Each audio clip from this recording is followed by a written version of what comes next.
இஞ்சி. இஞ்சி அப்படின்றது வந்து நம்மளுடைய சுவாச குழாய் இருக்கு இல்லையா, சுவாச குழாயில் இருக்கிற நுண்ணிய பாதைகளில் இருக்கிற சளியை கம்ப்ளீட்டாக லெஃப்ட் அண்ட் ரைட் வாங்கிடும்னு சொல்லலாம்.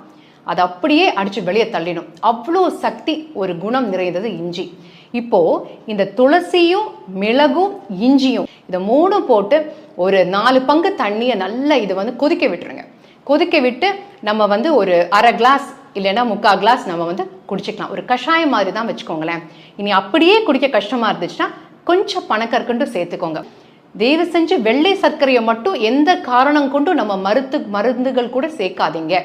வெள்ளை சர்க்கரைக்கு அதே நிகரானதான் பனக்கற்கண்டு. ஆனால் பனக்கற்கண்டுக்கு நல்ல ஒரு இனிப்பு இருக்கு. சின்ன குழந்தைங்களுக்கு சீனி போட்டு கொடுக்காதீங்க. தயவு செஞ்சு வெள்ளை சீனியே நீங்கள் அதை கொடுக்காதீங்க. அதுக்கு பதில் நம்ம வந்து பனக்கற்கண்டு, எந்த சளி பிரச்சனைகள் உருவாவனாலும் பனக்கற்கண்டு கொடுங்க. அது ஒரு சிறந்த உங்களுக்கு மருந்தாக இருக்கும்.